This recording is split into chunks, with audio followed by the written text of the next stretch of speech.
Greetings, Earthling. And now, for your listening pleasure, introducing A relatively unqualified podcast.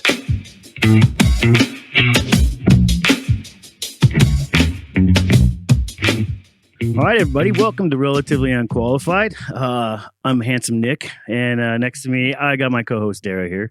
Hello. Today's guest, actually, we have a really good episode. Yeah. Really good episode. And I think if you are looking for an episode where you can quietly exhale, I think this will be the one for it. So I'm going to let Dara introduce our next guest because there's some history behind this. So we would like to welcome her. And Dara, take it away. Yeah. We've got a really great friend of mine that we've known each other. How long, Krista? It's been like 30 years now. Mm-hmm. Yeah. I've known you since you were second grade. You're really great friends with my younger sister, Priscilla. We lived next door neighbors, across the street, next door neighbors. I babysat you. Yeah. I think you and Nicole threw us on couches and when we were kids. Yeah. Your mom is like our second mother. So she's pretty great. Yeah, she is. But yeah, we're really excited to have you here today for all of our listeners. And this is Kristin Fettig. She is a mental health architect and the founder of Fettig Consulting. And her work just revolves around, stress, burnout, resilience, which is what we're going to be talking about today.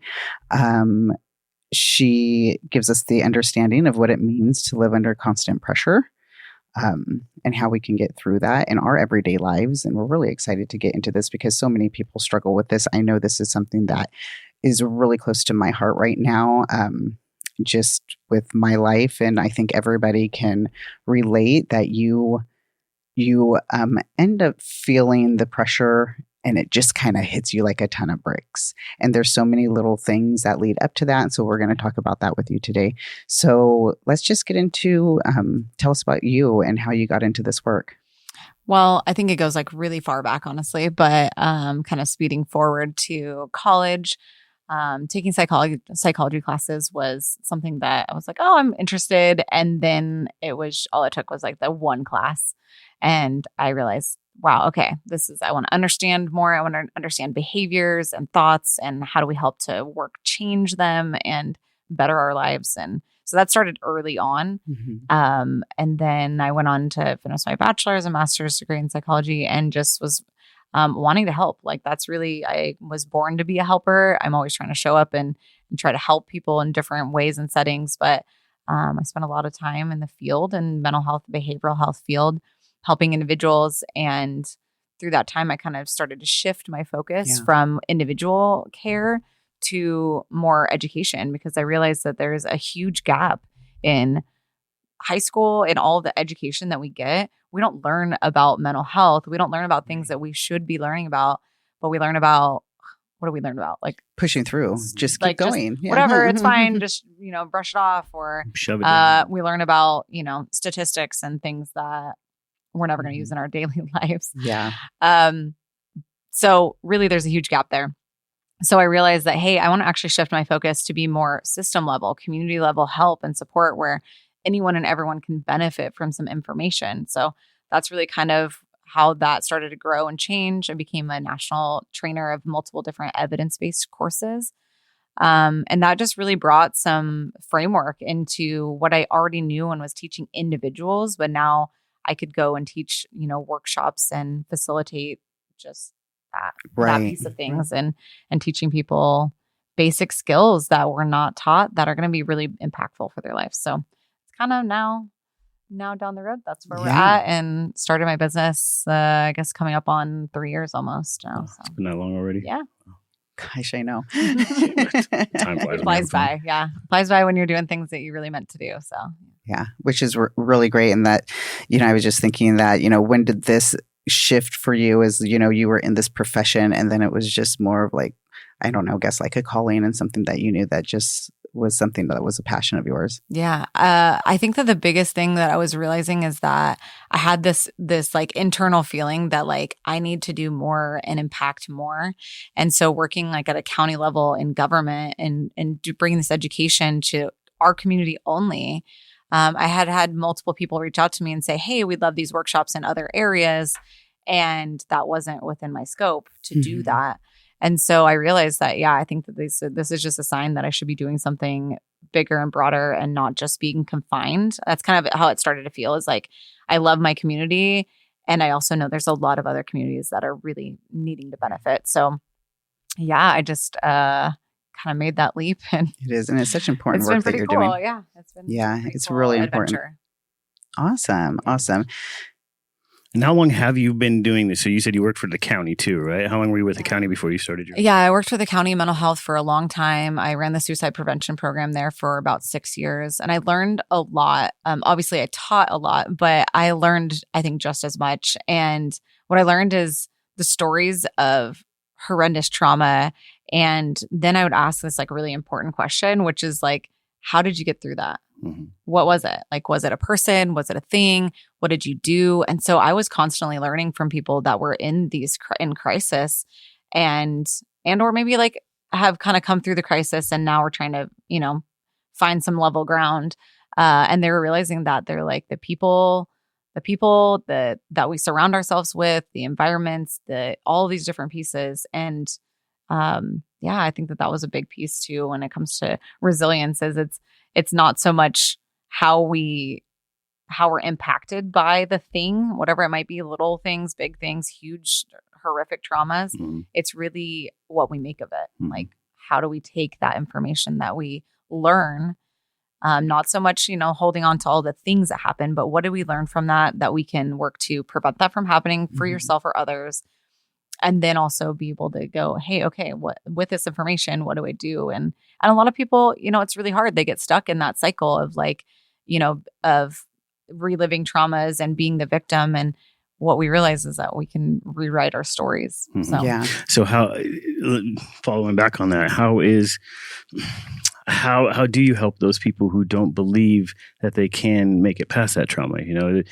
I know you guys give them tools and help them, but there are some people, and I say that because it was me. At some point in time, nothing worked, nothing could. Yeah. So is there certain tools that you can provide or help that kind of guide those people who are more lost than the rest? Like really feeling it and stuck and like, I think what I say is that everything is what works for every person is individual. And so it's like, if I were to say, hey, this is the one size fits all, that doesn't exist. That's true. But what I would say is, from everything that I have known and seen for myself personally and people that I drastically care about in my life, is I've seen that when they lean on the people they care about, that's really where a lot of change and hope can kind of grow. And also should be no shame in being able to go out and seek professional care. And that's a big part of breaking down the stigma around mental health. So that's definitely a big piece of what I do. And like, I think that's something that's okay to say. But like, hey, I go to therapy. I've really benefited from it. Hey, have you seen a therapist? I know you've been kind of having a hard time. And just normalizing that it's okay to ask those things. Mm-hmm. Yeah. So that's what we're talking about today is stress, burnout, resilience in our personal lives, in our relationships. Not, we're not going to totally go down the path. I mean, in my head, when people say burnout, they're talking about, I'm so burnt out at work. Yeah. We're not going to talk too much about that, but there is a such thing as being burnout in your life. Totally. In general. Totally. So this episode is for anybody who feels like they're constantly holding it together. I know so many people feel that way. We're just juggling everything. We're constantly holding it together and wondering why it feels so hard. Yeah. So I recently, maybe like 6 months ago, was introduced to something called character theory. Has anybody heard about that? No. Okay. You'll have to do some research. I'll give you some info. But basically, character theory is this idea that each one of us has these, I think it's 12 characters that are pretty specific to every person. And they encompass a lot of different pieces to our whole self. And so what I've been finding is, in kind of going down this rabbit hole of character theory, is that we all have these different characters. And when we're feeling really burnt out and we're feeling like we have nothing that's exciting us, nothing that's like whatever it might be, not bringing us joy, that we need to look at what our 12 characters, or even just focusing on a few of our characters. Like, one's an adventurer. Hey, what am I doing to support my adventurer character? What am I doing to support my CEO? Right. Like, and that doesn't mean you have to be a CEO, a leader of some sort, but like the CEO that's like the one that's the professional that's got it all together. Maybe we've been focusing too much energy on our CEO and Mhm. just showing up for work and business and all those things. And what about our adventurer? And so there's all these different types of characters. And so I think that that's kind of a way to a little bit compartmentalize what characters are not being like utilized and being supported. Interesting. It's kind of a different way to Yeah. look at it. And I think that that's kind of interesting when it comes to the like burnout in general. And that, yes, there's being burnt out in work. There's also that can trickle out into our personal lives as well. And so I also think it's like, what percentage of ourselves are we giving in our 9 to 5, 8 to 5 job? Yeah. Mhm. What percentage is that? Yeah. And then realizing, okay, I need to maybe recalibrate a little bit and realize that like I need to have time and energy for the 5 to 9. Or if you're like me, it's more like, 5 to midnight. Right. I don't know who goes. I mean, maybe there's people that go to bed at 9. I'm not one of them. But like I need to be able to have enough time and energy, some percentage into so I can leave work or whatever your daily life is, right? Get your kids to bed and still have time and energy to do something to support one of our other characters. So how do you, to people listening to this, because I know like burnout kind of sneaks up on you. So with those percentages, how do you realize when you're giving too much to what's not so important, too much to the stressors? Okay, so I'm smiling for a reason. Okay, so I'm just going to throw out a whole bunch of theories today, I guess. I don't normally do that, but it's really applicable. So there's a spoons theory. Has anybody heard that one? Nope. Okay, I'm just going to drop all this fun new things. dropping all this wisdom. I've never heard of the spoon theory. I have to check out the spoons. Is that the egg? No, Yes, that's where you like beat the hell. It's like a card game or something. Oh, Yeah, we used to play it in high school. It's fun. It's a whole lot of fun. Oh, wait. If like a certain card, like you. Yeah. Okay, I Everybody remember that got game. Sneakily get the spoon. It's a little different, but maybe I can kind of see how this can connect. Just chaos. That's all it is. Okay. Well, so the idea is for spoons theory is that every one of us, we wake up in the morning and some days we have 10 spoons. Mhm. So think of that as like the energy, our energy that we show up with in the day. So some days I wake up and I'm like, man, 40 spoon day, feeling great. I'm going to get some things accomplished. I have time and energy for the different things, Mhm. but I get to utilize those, our time, energy, in the way that I want. And that's going to work the best for me. And so some days you might show up and like wake up and you're like, it's a 4 spoon day. I'm Yeah. going to bare Having minimum. nothing to give. Mhm. I want to be able to get through this day, and that's okay, right? And so if we end our day and have a spoon left, cool. But it's just really kind of thinking about our time and energy in in something that it's like a tangible thing that you're handing to someone else or to something, and realizing, hey, maybe this spoon is actually I'm going to hold on to this one. That thing is, it's a way to prioritize what really works Okay. and what's going to be beneficial for us in our days. So I think that that's kind of a way to think about it. And so, yeah, you have spoons that are your spoons that you start with for the day, and you're bringing those to work. You're bringing them to, motherhood, fatherhood, whatever the different things that we're, asked to do and are part of our lives. And so when we're realizing that our spoons are gone by the time you're hitting 5 o'clock, there's some things that need to change. And so part of kind of one of my courses, the Resilience Blueprint course, is talking about how do we build in ways that we can kind of reset throughout the day so we can get those spoons back. Because I truly believe that there's a way to do that, right? So if we're saying, hey, we're actually going to take our break, because there's plenty of people out there I know that are like, oh, what is a break? Like I barely even eat lunch while I'm like, shoveling lunch that's while me. I'm, Shoveling your lunch at 3 o'clock. And so that's the thing is like, when we start to look at what our days look like, we can say, oh, wait, I can actually get some spoons back by taking my breaks, by giving time for our adventurer or one of our other characters. Yeah. So I think that that's kind of a fascinating way to look at it. It's like, to me, I think of that as it's a bank account. Totally. So you put a little bit in, you're withdrawing, and then all of a sudden you're down to 0. It's like, okay, I need to put more back in. Yep. Gas tank, whatever works for people. Spoons is kind of ridiculous because it's like just a thing that, doesn't. Yeah. Well, I think of everything in the financial world. I know. Weird. That makes sense. Yeah. And so I think so maybe some coins in the piggy bank. Yeah, there you go. But I really like that because like you said, I know I find myself in that, like I give so much, like my day is like, I'm focused on work. And my husband and I talk about this all the time. At the end of the day, it's like, oh gosh, you came home and your lunch bag is still full. Well, I didn't have time to eat. Well, what do you mean you didn't have time to eat? Like, of course you have time to eat. Mm-hmm. Like, you just have to eat. Yeah. You know? You have to allow it. And unfortunately, our society has not allowed that. You know, you got the mindset, you just got to keep going, keep going. So Yeah, the it's- hustle it's- culture yeah, and it like sucks. that go, Right. go. And what we need to be doing is leaning into the opposite and Yes. going, hey, I need this rest, and like building Absolutely. those boundaries of like, yep, no problem. I can get to that in 15 Mhm. minutes. Is that a today thing, or is that like something that can be done tomorrow? Right. And then trying to figure out what urgency and what priorities and like, Mhm. you know, prioritize Yeah. things a little differently. And I wanted to go back and reflect on something that you said also about, you know, if you're giving the bare minimum and that's all you can give, that's okay. Yeah. I remember, you know, just a few weeks ago when you and I were having a drink together, I was going through my own, talking to you about my own struggles. It's like, I feel like I'm only giving the bare minimum. And you told me, if that's all you can give, that's okay. Of Give course. the bare minimum and that's 100%. okay. Yep. And that was so like, I went home that night and reflected on that because that was really powerful for me that you said that, because it's like, I feel like I can't just give the bare minimum. Like, what a failure I am for just being able to give the bare minimum. But you were giving 100%. Yeah. You were literally Yeah. giving 100%. And so Mhm. you like, you can't give more than that. Yeah, So you cool. only have so many spoons. You Mhm. can only give so many spoons. You can't go negative spoons. That doesn't work. Right. So you were giving 100%, whether it was 4 Yeah. spoons or 100. So, what are some of the things that people like her who are feeling burned out? What are some of the things that they need to hear, or you know, that you can, some advice you can give them to kind of help direct them in the right direction? I think something that's really helped me through the years is habit stacking. So habit stacking is a pretty interesting and a simple thing. It's that idea of, what am I doing to take care? So there's also a doctor character, right? Mhm. That's part of one of the things. Like, what am I doing to take care of myself? Am I taking the vitamins? Am I drinking enough Right. water? Like Mhm. all our basic needs.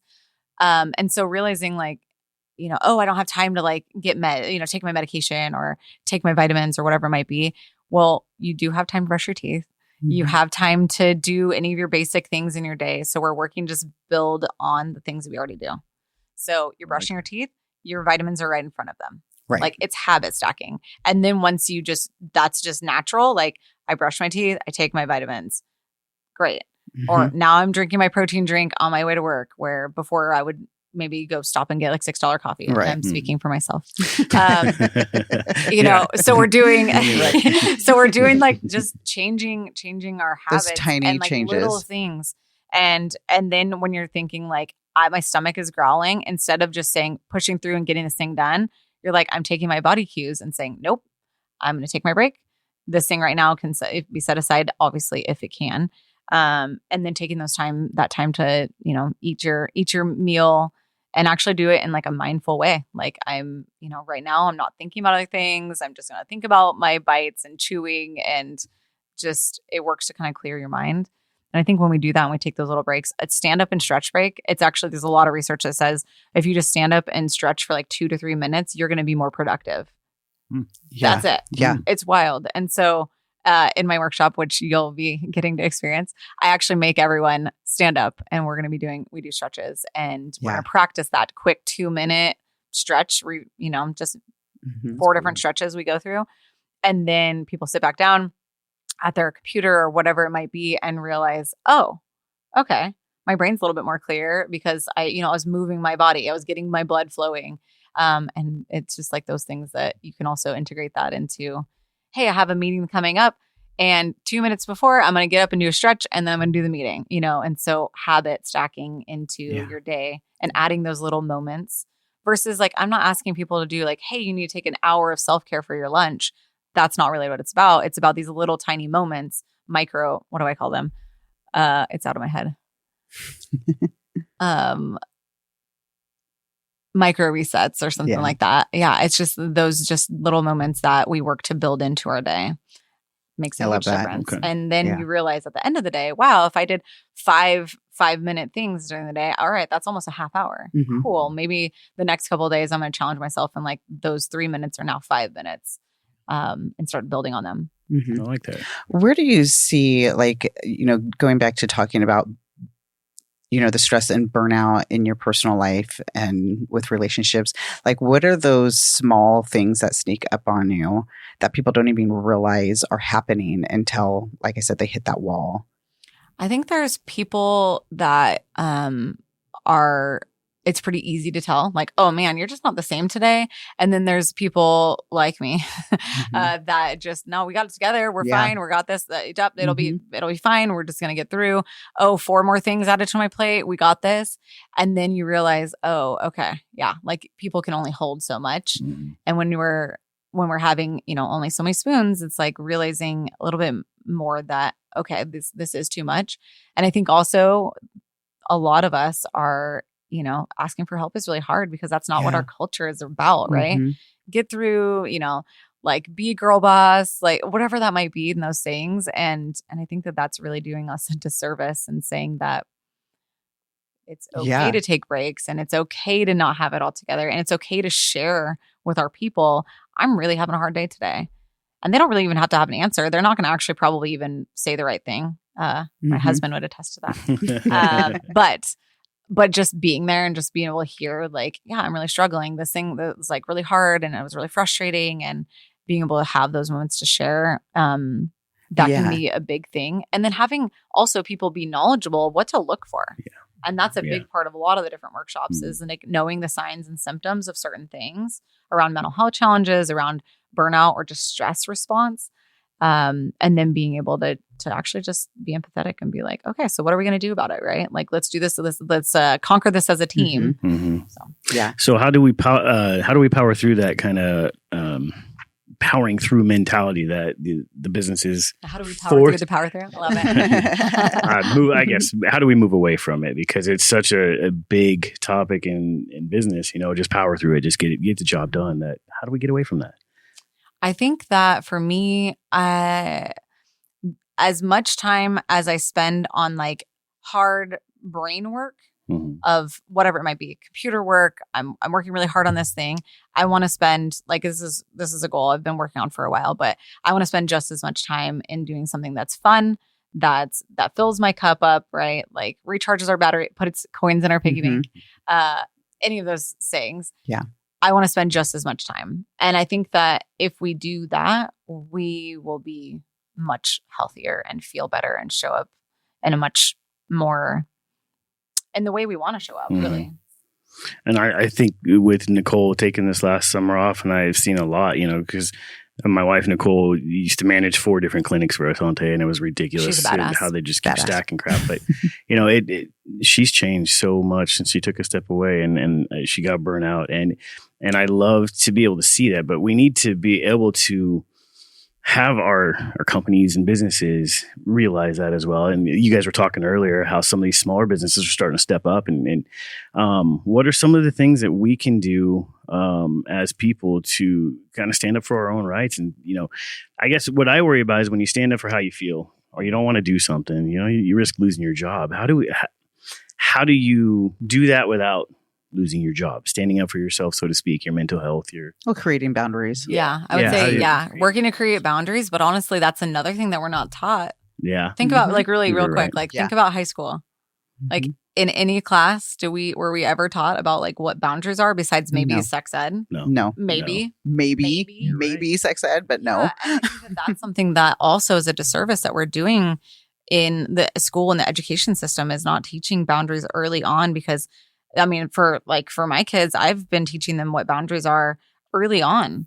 And like, it's not just about people pleasing and just saying like, oh, well, somebody wants me to do this, so I'm going to do this. That's in all contexts, right? It's that idea of like, does this feel good for me? Am I capable of doing these things now? And these are the same questions we can ask ourselves too. It's like, true. Is this pushing forward whatever my agenda is, whatever, bettering myself? Is this pushing that forward, or is it actually going to deplete me and be peeling my spoons away for the day? And as far as for the work setting, if someone's really that worried about losing their job, I'd be working to look at what that environment looks like. And is that even really a healthy environment for you to be in? If you are just trying to set some healthy boundaries and saying, hey, I'm overworked right now, I'll work to get these things done, or help, or asking your leader, help me prioritize what you think is the most important in this caseload, because I'm overburdened. Yeah. And so I think that starting there, and if you're really that concerned about losing a job, then I would be reconsidering if that's the place where what you do for a career. Absolutely. And, and talking about, Nicole with this past summer, her transitioning out of that role of juggling so much. I mean, what we saw in Nicole is, she was juggling a lot at work, but she was also juggling a lot at home. Yep. And Nicole's very much a yes person, and she wants to take care of everybody. She wants to take care of her family, and not just her immediate family, not just within her own four walls of her home, her husband and her kids, but also her parents and her siblings. And like, she wants to make sure like everybody's taken care of.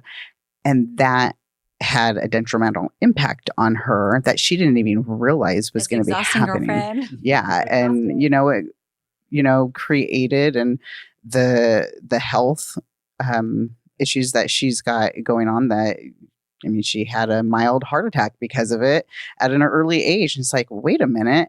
It's not supposed to happen. There's a reset there. Like, something is very wrong. And, thankfully she was able to realize that. But by the time she realized it, it was too late. Mm-hmm. Yeah. And by that point in time, she was already done with Asante anyway. She'd already been away for a little while, but it still lingered. Well, yeah, but, going back to setting boundaries and needing to know where those boundaries have to make shifts. And it's not always just about work.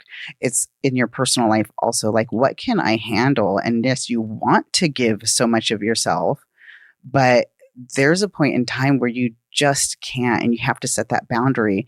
And it may feel uncomfortable to say no to the people you care so much about, but if that's a boundary that you have to do so that you can be healthy and you can show up better for yourself, then that needs to happen. Yep. Mm-hmm. Yeah, and I think the one thing that I would say with that is when we're working to build boundaries, is it would be pretty rare to hear this response to somebody saying, "Hey, I'm not able to do that right now. I'm really working to prioritize my health." Mm-hmm. I don't think I know anybody that'd be Nobody like, says that. "Oh, yeah. you should throw that." No, that's not important. You should show up to this thing. No, I'm working to prioritize my health right now. And I think that is broad. That could be in any way.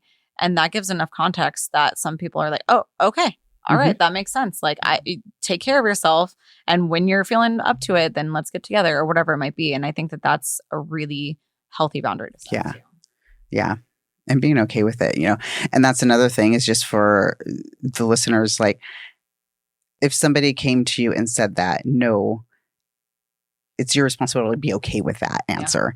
Yeah. Don't try to shame somebody into giving more of themselves than what they can handle. Yep. And it's okay for people to say no to you. Yep. It is. Yeah. So for those of us out there who have a hard time asking for help, can asking for help be a form of resilience? 100%. I think it's one of the biggest forms. Me, it feels like failure. Yeah. Honestly, someone like me, it feels like failure. So I guess for those who feel the same way, is it that resilience or is it the failure? Well, I'll talk a little bit about kind of like the suicide prevention stuff. The work that I've done is that's what we talk about, is that idea. It's like, it's one of the strongest things that someone can do is ask for help, ask for help when they're struggling. Especially to the point of thinking about suicide. That's a huge thing. That's really uncomfortable, and people are afraid to be stigmatized. But people asking for help is literally the way that we get better, and that's how we can get help. And it could be for anything. It could be if you're a short person like me, and I can't reach that thing. Yes, I could get a step stool and drag it in here and get it, or I can, just be like, hey, babe, can you come grab this? Those pieces, like, it sounds so silly, but it's like asking for help in these little moments add up, because when you need it in big moments, you need the help and you need to be able to ask for it. It's like, it's practicing. It's a skill, truly. Yeah. And resilience is a skill that we actually can build. It's not something that we're just like born with or not born with.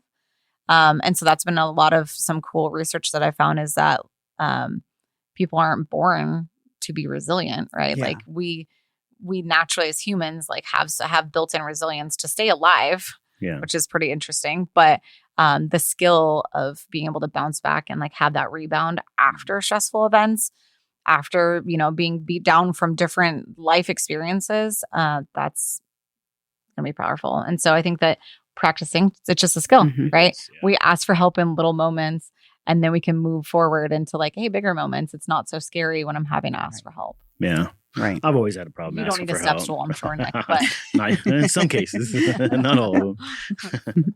But it's true. And, sometimes asking for help is really hard, and asking for help in the sense of with the bigger moments of when you know that you're going down this rabbit hole of the dark path of something like, I'm just not able to pull myself out of this. And then that realization, like, I need to ask for help, whether it's, asking, just talking to friends, or if you're needing to get help from a mental health professional. For instance, for me, like, I would talk to my husband about things that I'm feeling, just like the burnout and just life. And like, gosh, I just can't get myself out of this mental state of just, feeling blue, feeling down. And I'm like, gosh, I just don't want to do anything anymore. And I just don't have any motivation and everything. And for me, and he would tell me, he's like, maybe you need to talk to somebody. Maybe you need to, seek out therapy. And, and he's so great about like, I'll do it with you. I'll be right there with you if you want me to. If you want me to hang back, that's fine too. But I don't want you to just struggle through this by yourself. Mm-hmm. And me, what I'm thinking is it really that bad that I need to seek out somebody? There's other people that have so many other problems. Does this really constitute me actually seeking out therapy? Because, feeling this way is very new to me. I could pull myself out, I'll just exercise more, whatever it is. I have those tools in my tool bag that I know would usually work. But if that isn't working anymore, like, how do you get through that feeling of, it's not that bad, I'll just get through it? Mm-hmm.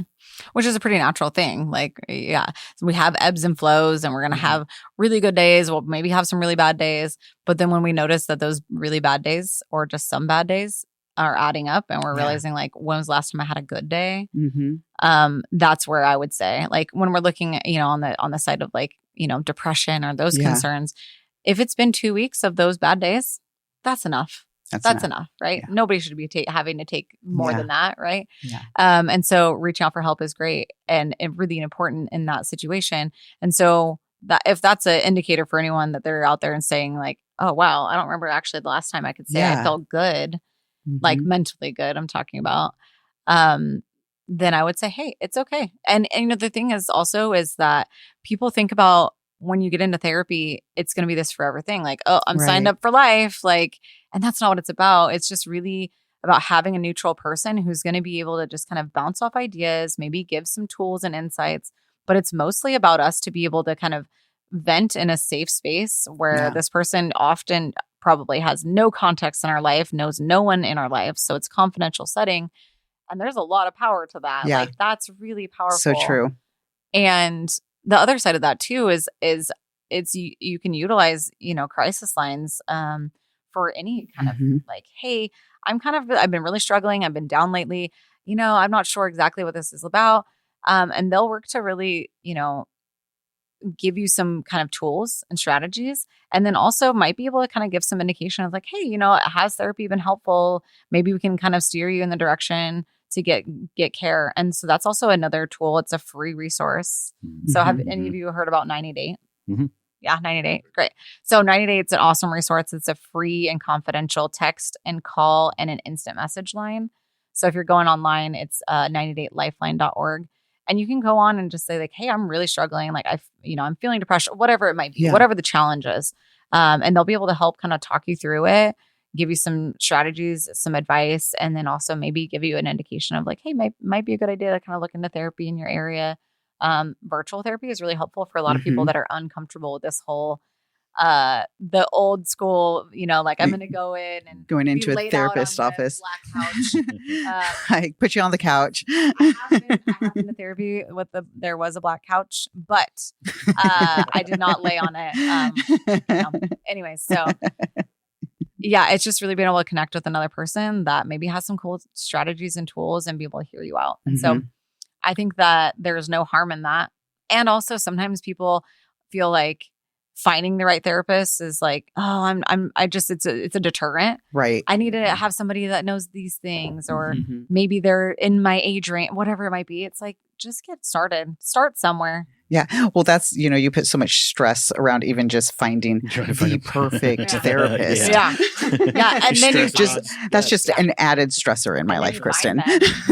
You find them and then you realize, oh, they're a 6-month wait. And so sometimes, That's something is better than nothing, and you just get started. And it doesn't mean you're set up for life. You don't have to be doing this forever. It's just can get you through maybe a few sessions and you're gonna be like, okay, got some tools. I am feeling better. Just getting that stuff off my chest.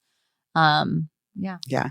So what I'm hearing through this conversation is that resilience is not responsiveness. Resilience as responsiveness is not endurance. So it's not like resilience is not pushing through.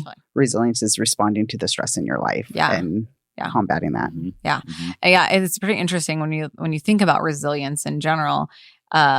I've heard this recently, is that idea of like when you're being resilient, it doesn't feel good. It doesn't feel like empowering. Yeah. It's like, I'm just getting through. But on the other side, we realize and we look back at the things that we experienced and how we got through those things. And we realize, wow, like that in itself is empowering. But when we're going through the stuff, whatever that might be, it sucks. And it doesn't feel like, man, I'm being resilient. I got this. It doesn't feel that way. This hurts, man. Yeah. And that's okay to name that and say that like, this really sucks. It's uncomfortable. Yeah. So how can people be more honest about their capacity that they can hold? What's one thing that they can be honest with themselves about?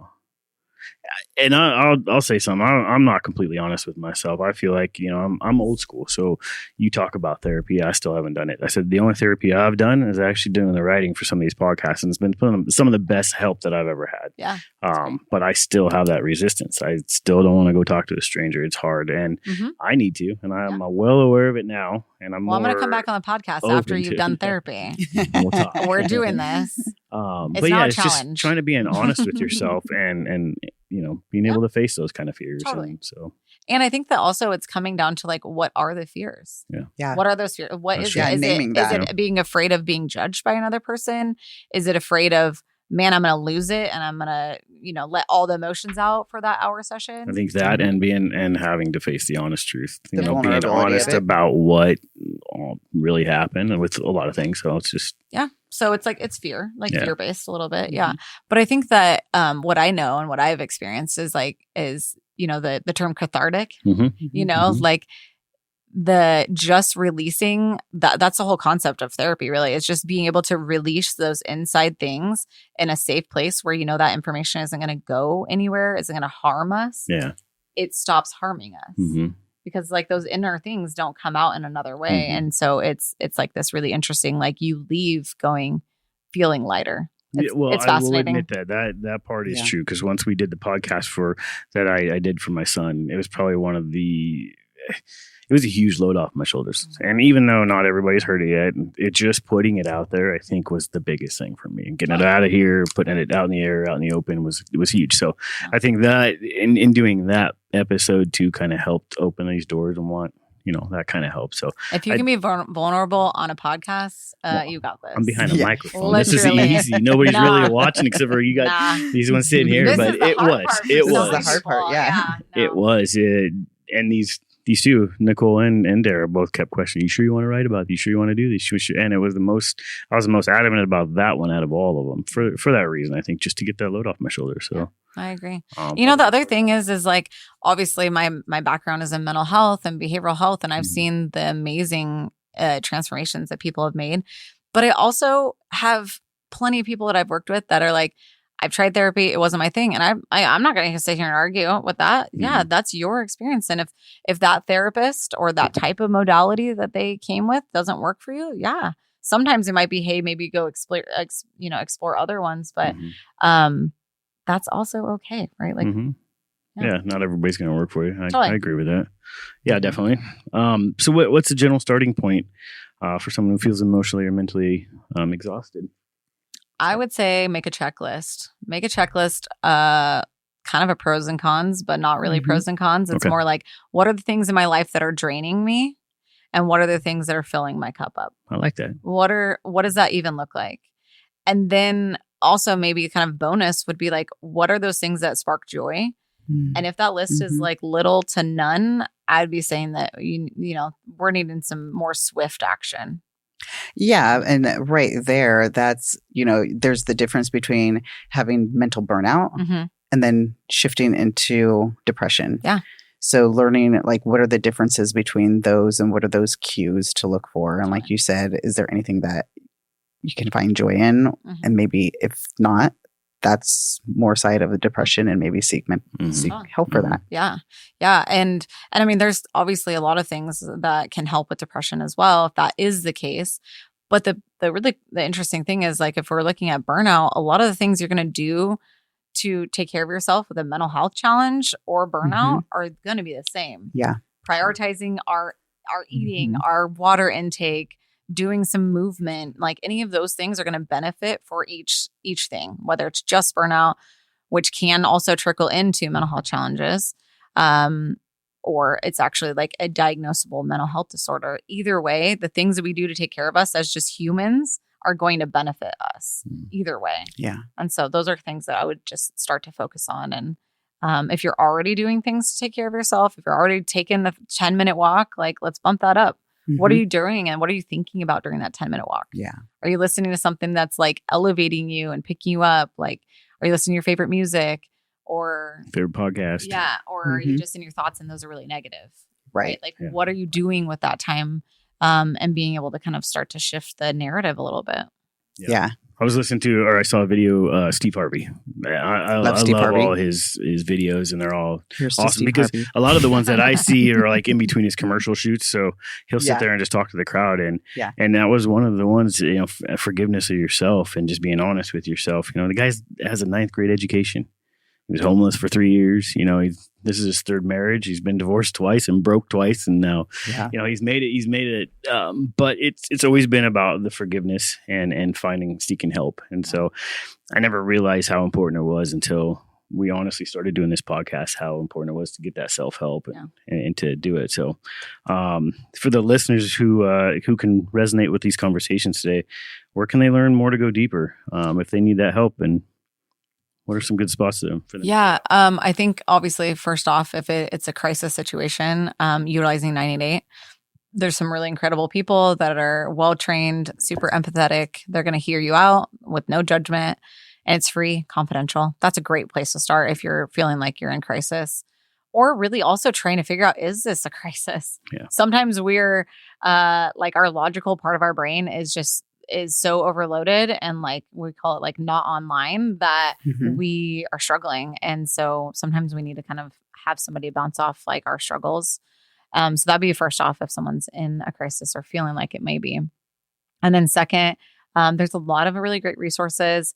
I have a lot on my webpage as well. So anyone's more than welcome to go there. It's Fettig Consulting. Yeah. So go to my website. I also have some resilience courses and different things, some freebies on my website that everyone's more than welcome to.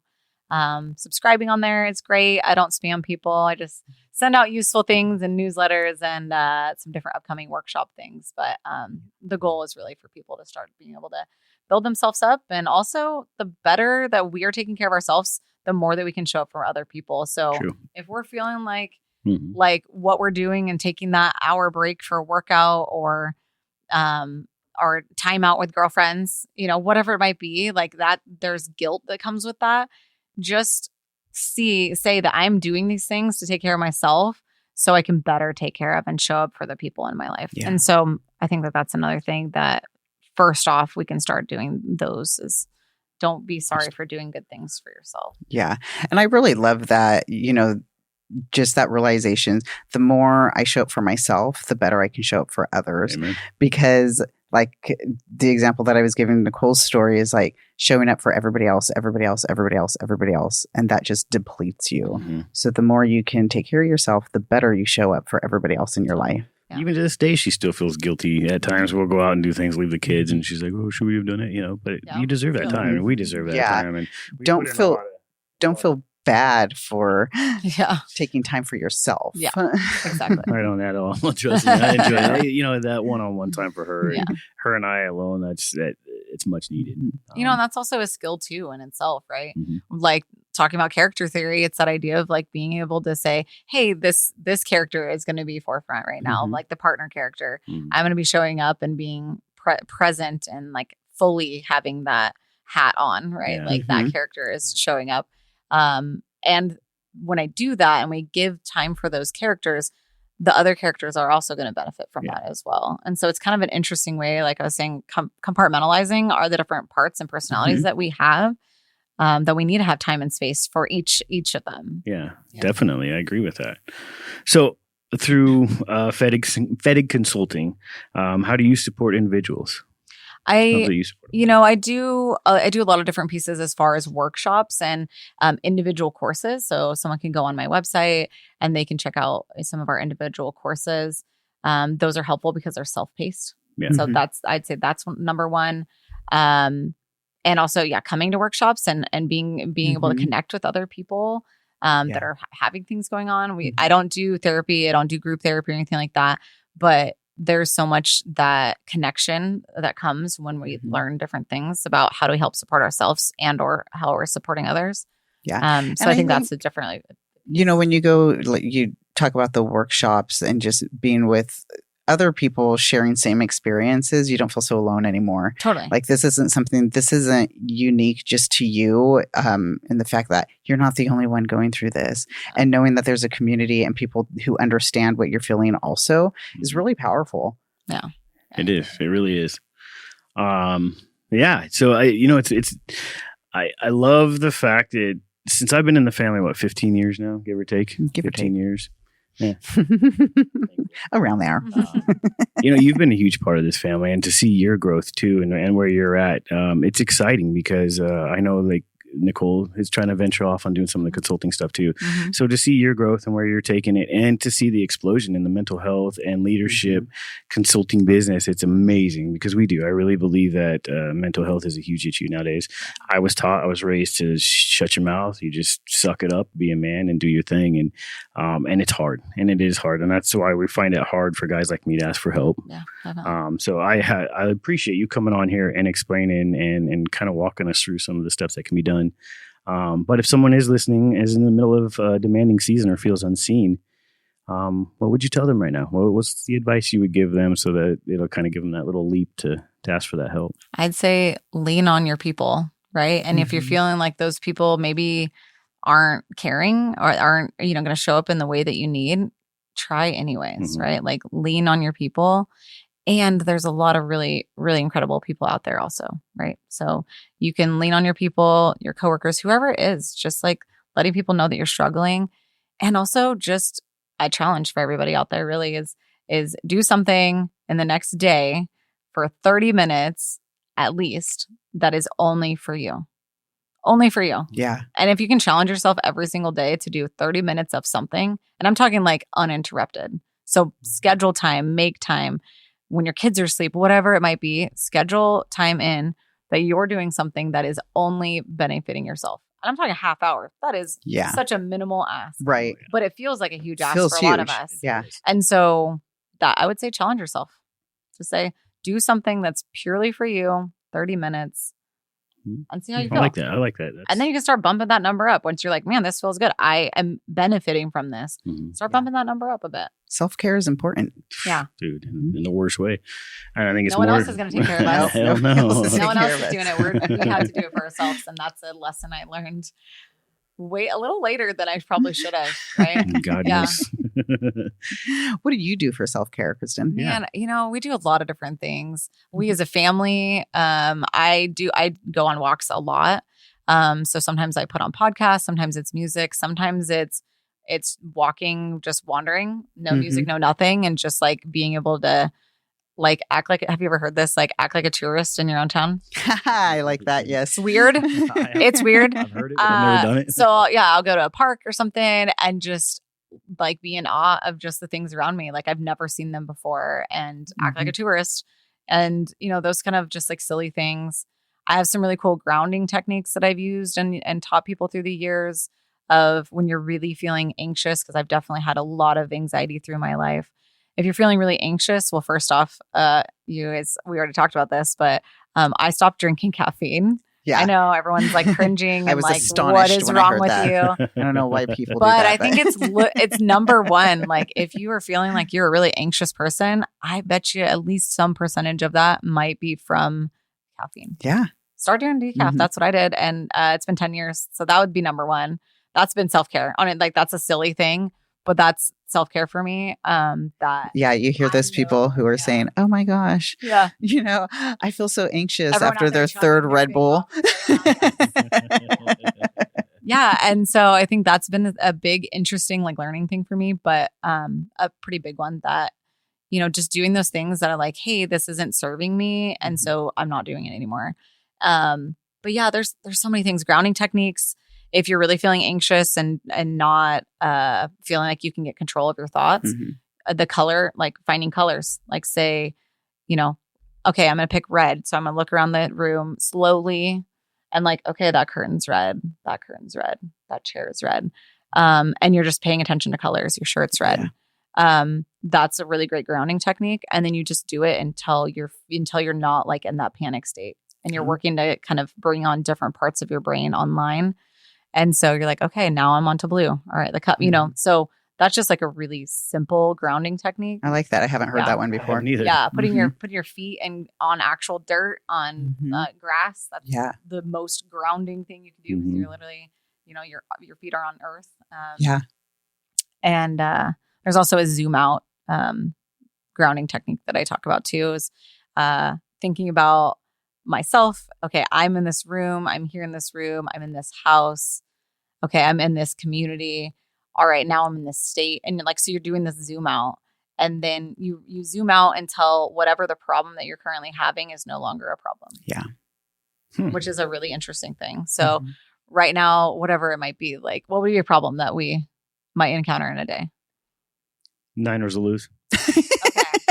You can't have that problem. Okay. So We can't Niners have will that lose. problem. Okay. So for that, for me, I go, okay, in this room, Niners will lose. Oh man, that's like the worst thing. That's such a huge problem. Like, okay, in this house, yep, that's still a problem. Okay, in this community, there's Niners fans, that still could be a problem. In Oregon, yeah, there's some Niners, you know, and so it's like that It idea gets is smaller and smaller. yeah, and smaller. and then that problem is Like not as big of a problem. I like that. There's No, there's a never few really- grounding techniques that those are all some different simple self-care, but There's some really good ones, though. Yeah. I mean, I think they're as easy and simple as they sound. They're really good. They're really useful and helpful. So, what's one reassurance you'd want listeners to walk away with today from our story? if you're feeling like you are in the hustle, that's okay. It's also okay to step out of it. Nice. You I can like step it. in and out of it. You don't have to be in the hustle culture constantly. You can take those breaks because it's not a sustainable thing to be in the hustle and that hustle culture full time. So Right on. schedule that. breaks. I like that. Yeah. I really like that. I love that. So we talked about you starting your business, Fettig Consulting. You are also in the process, I think we talked about this, of writing a book. Yeah. So Yeah, you've it's got a all- lot of it's all the projects. things we're You've got a talking lot about. of projects Yeah. going on. It's just awesome. That's why we're so excited to have you here, because you do have so much going on. You're writing a book about resilience, Yeah, right? Yeah, it's really about resilience and a lot of different kind of strategies and different pieces, kind of like talking about, character strategy and a lot of different sides of what resilience really looks like. Through the years, I think people really benefit from hearing other people's stories of Yes. resilience. But what I've also found through that is the way that people go about it. And sometimes that's, I need to share my whole trauma with you and then share how I came out of it. And so for me, I come at it from a really different lens, which is I don't actually need to share what that trauma is for you to benefit from the things that I've grown and learned from, like how I've worked to feel better, overcome some really big obstacles. And because what I found is oftentimes in like the mental health field, behavioral health field, is this idea of like one-upping traumas. Like, oh, you Yeah. have that trauma, but like Mine's I have better. this, This is or mine is so much bigger, so I can't even relate to what what yours is going through. And so, so it's more those ideas of like strategies, kind of the things we've talked about is all built in there.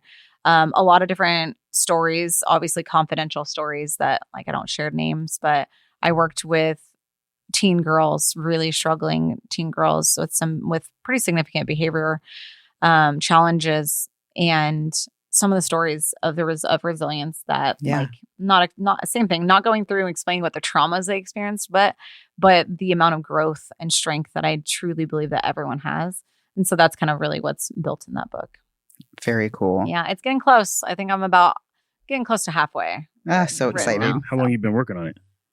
I don't want to tell you. It's been a while. So I'll be honest with you too. I think it's been about a year. Has it? Yeah. I'm in the That's process great. of trying to write too, and I'm doing the podcast for my son. Kind of all the notes from that sparked something, and it's turned out good. But it's been taking a long time too. So It does, I get you it. know? I get Yeah. it. It takes a long time, and you've got really so many does. other projects going on. Yeah. Especially you. Yeah. I mean, I think that's the cool part is that what I've realized is that people really are interested and want to know, and so I want to make it so it's easily accessible. So my plan is to have an Audible as well, Mhm. where Well, Many you know, formats. in this day and age, we see so much of like everybody's like on the social media, and it's the comparison to your next door neighbor and everybody else that's on the socials, the video games, just the screen time, all of that adds up. Like that shit's not healthy. yeah. I think that's a huge part of the mental health thing that's going on these days.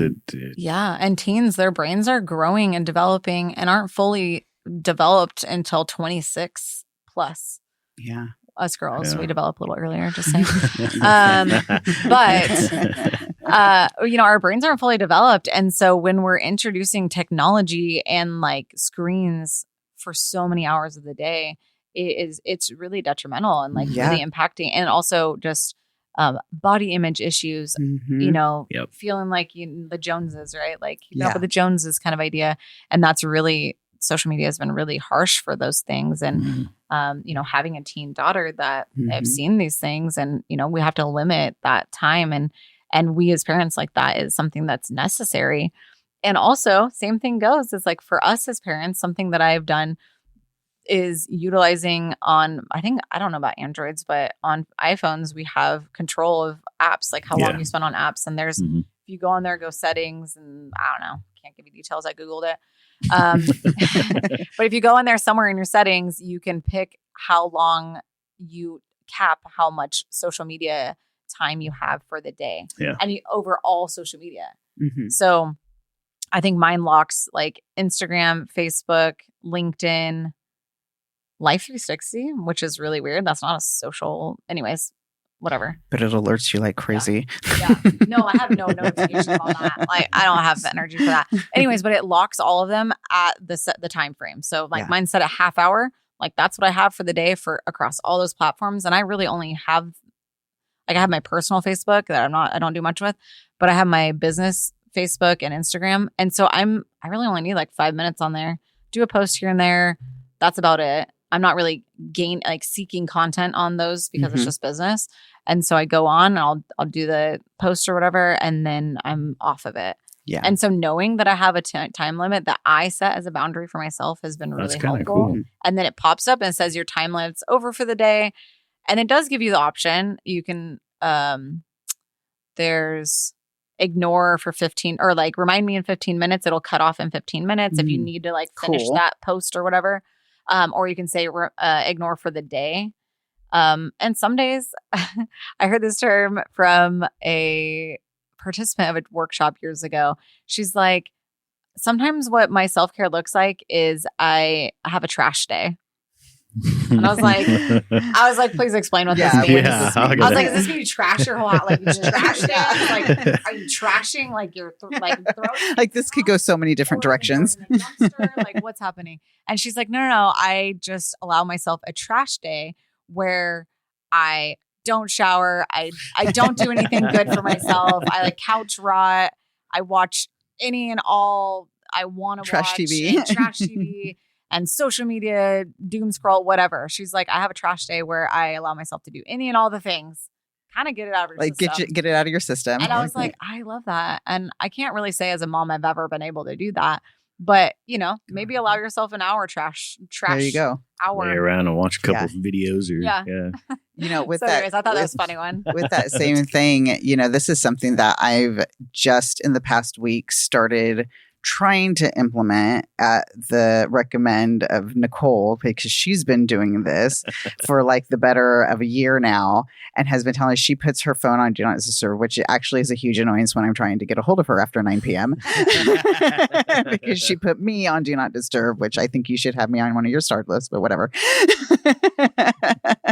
But, she's has been touting this for the past year now, like, I put my phone on Do Not Disturb at a certain time at night. That's the time she knows that she's not going to get notifications. She's, not going to get the text messages coming through at all hours in the evening. The social media goes down. The notifications are not there. And she has just been saying how like it's basically changed her life, for her nightly routine and everything. Mm-hmm. And since I've been going through my own struggles, that was something just this week. I'm like, you know what? I'm going to do this. And so went into my phone and put the Do Not Disturb on. It's like, okay, that's going to shut down everything, because that's something my husband always tells me. He's like, you're like doom scrolling all night long. And it's like, it does. It sucks you in. And I am the first to admit, like, I'm the worst with the social media and just scroll mindlessly on all the fucking platforms. Yeah. And it's just rotting your brain, and you're on the screen late at night, so you're not able to sleep, and that trickles in. Okay, you're not getting a good night's sleep, and that trickles into the rest of your day the next day, your mood, everything. It's like, you only got one spoon for the day. Yeah, shit. You start with like, so many less spoons. Yeah, so just this past week, I've tried that. I'm like, okay, I'm gonna put this on. I went into my settings, did the whole thing, and it like. It's working. I'm going to really try it, Nicole. I'm going to try it. It's hard. So like, really nice. It takes like an adjustment period and like realizing like the phone goes dark. Yeah. You're not getting the notifications. You're not, Well, it's nice because she's more engaged. And I'm not saying that she wasn't beforehand, but that phone was always there. So you guys would text, your sisters text, all that stuff. There was always something keeping her occupied. Now with it shutting off, my phone goes in on my charger on the nightstand when hers does, and then we have the rest of the evening where it's just us two, we'll snuggle up on the couch and watch a show. She usually falls asleep 5 minutes into it. You'd be more present for those last hours of the day with your husband, your family. For Nicole's, the kids go to bed and she's more present for Nick, and just being that wind down time and having that connection. And even though, Josh and I, we're here in this house, we're alone. We don't have kids in the house. That it's not about like the connection with the kids or that downtime, but it really is, just being able to put that phone down and not have the distraction. Being like, even if we're just wanting to watch a show together or just lay in bed and read a different, we're sitting in bed next to each other reading a book, we don't have that distraction. So it's a total change and shift in your mindset. That's a really interesting thing. I was talking to someone recently about when was the last time you were bored? Right. Yeah. Our lives, like there's no moments that like boredom, grab my phone, like reach out to someone, like it's just things are so easily accessible, and it's like too accessible that we're like not, our brains aren't even like being able to kind of connect with our creative sides. Yeah. And I think that that's fascinating. It's like maybe making space and time for us to be bored, because when I'm bored, I'm like, oh, I'm alone. I'm going to pick up a book and read it, and not like a, technology to read on like my iPad. I'm going to pick up a book. Like, and start to like think about like the way that things used to be, like, and when life was simpler. But like when we were kids, like just, thinking about like imagination and being creative is like, that didn't come from when we were packed with our agenda and busyness. It was in the playing outside. But you even see that in children these days too. I mean, if they're don't have anything to do for 3 minutes, it's the end of the world. It's like, remember when we were kids, we didn't have the electronics, and go outside and I don't know, make your own fun. But if they're bored, quote unquote, they're bored for 3 minutes, and it's like, give me something in my face. I need that stimulant. And I found that I've actually gotten away a little bit from my phone, and I'm starting to read a book too. I'm actually reading Jay Shetty's Think Like a Monk, and she bought it for me like 2 years ago at Christmas, and I'd read the introduction. That was it. But now I'm further into it, and I take the time that I was going to actually be on my phone and go to read. And it's huge. It definitely helps. And I hate being on my phone anyways. I hate the damn thing. Yeah. Yeah. I only like it for the social media part of it. But, what we're doing, we kind of have to be on that social media part of it and keep it around. Otherwise, I'd go cold and black. Yeah. It's just getting stupid. Yeah, I think it's interesting because like the whole concept of social media is getting everyone connected and like Yeah. and then but it's created the most disconnected world that like, instead of texting or calling somebody where we used to, it's like, oh, what are they doing? Okay, I'm caught up on what they're doing. And then you didn't even actually have any actual connection with that person. It was just like this, okay, I know what they're doing and move on. And I try really hard as a friend to like reach out to people and be like, how have you been? Like, what's been going on? And I feel like that's also something that I think that we should all work to practice a bit more is like just reaching out to each other. And I think that also works to build more connections and have it so people don't feel so alone. Yeah. A simple text or a phone call, I think, is way better than a message through Facebook or, anytime. So that extra 5 minutes definitely helps. And I like to, put out there to everybody, because everybody is in this text, like we're just going to text. Nobody even talks on the phone anymore. It's all about text message. And it makes me think, I was having a conversation with my son, Hayden, about this. And he's like, God, I just fucking hate text messages. He's like, if you want to talk to me, just fucking call me, Mom. At his age, that's so funny. At his age, I'm he's like, God, I hate it when my friends like text me. Like, why are we texting? I want to call you. Like, he's a very like phone call guy. Wants to hear the voice and everything. And I'm like, what? I haven't even thought of it like that. And my 21-year-old son is telling me like, pick up the phone, Mom. That's funny because like it's even funnier. Like my 17-year-old, Dakota goes, she's like, Mom, you're so millennial. And I was like, what do you mean? She's like, I'm not sending you pictures on text. I was like, well, first off, I'm not offended by you saying I'm a millennial. That is true. But Snapchat is not the only form of sending pictures. And I don't even go, like, I have it just because, like, that's the only way I get pictures of her. That's the only way I get pictures of her. It's ridiculous. The only reason I have both Instagram and TikTok is because she used to send me pictures or little clips, and so I was just like, all right, we'll sign up. And I mean, obviously now we use it for this, but yeah. I have multiple friends that gotten sucked into the TikTok thing years ago, and then they're like, nope. So I send them a TikTok, and I don't even know how it works. I think they can. They just don't watch it. They don't watch it. So what's even funnier is that I was like, I really want you to see this video. So I screen record the video. I'm like, they need to see this. This reminds me of them. It's hilarious. Whatever it might be. I'm like, they need this video. So I screen record the TikTok and I send it to them. Like, you were getting this video one way or another. You're gonna force feed it.